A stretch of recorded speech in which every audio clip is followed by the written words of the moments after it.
നെഹമ്യാവിന്റെ പുസ്തകം 9-ാം അധ്യായം 25-ാം വാക്യം. അവർ ഉറപ്പുള്ള പട്ടണങ്ങളും പുഷ്ടിയുള്ള ദേശവും പിടിച്ച് എല്ലാ നല്ല വസ്തുക്കളും നിറഞ്ഞ വീടുകളും വെട്ടിയുണ്ടാക്കിയ കിണറുകളും മുന്തിരിത്തോട്ടങ്ങളും ഒലിവുതോട്ടങ്ങളും അനവധി ഫലവൃക്ഷങ്ങളും കൈവശമാക്കി. അവർ തിന്ന് തൃപ്തിപ്പെട്ട് പുഷ്ടിയുള്ളവരായി നിന്റെ വലിയ നന്മയിൽ സുഖിച്ചുകൊണ്ടിരുന്നു. ദൈവത്തിന്റെ നന്മയിൽ സുഖിച്ചുകൊണ്ടിരുന്ന ഒരു ജനം. ആ നന്മയിൽ സുഖിക്കുക എന്ന പ്രയോഗം ഒരുപക്ഷെ അല്പം കടന്നുപോയോ എന്ന് ചിന്തിക്കേണ്ടിയിരിക്കുന്നു. പക്ഷേ അവിടെ കൊടുത്തിരിക്കുന്ന അനുഗ്രഹങ്ങൾ ഓർത്താൽ അതൊരിക്കലും ഒരു കൂടിപ്പോയ പ്രസ്താവനയല്ല. ഒന്ന്, അവർ ഉറപ്പുള്ള പട്ടണങ്ങളിലാണ് ദൈവം അവർക്ക് കൊടുത്തത്. 2, പുഷ്ടിയുള്ള ദേശം അവർക്ക് കൊടുത്തു. 3, എല്ലാ വസ്തുക്കളും നിറഞ്ഞ വീടുകൾ അവർക്കുണ്ടായി.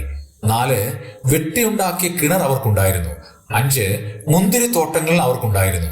6, ഒലിവ് തോട്ടങ്ങൾ അവർക്ക് ധാരാളം ഉണ്ടായിരുന്നു. 7, അനവധി വൃക്ഷഫലങ്ങൾ ഉണ്ടായിരുന്നു.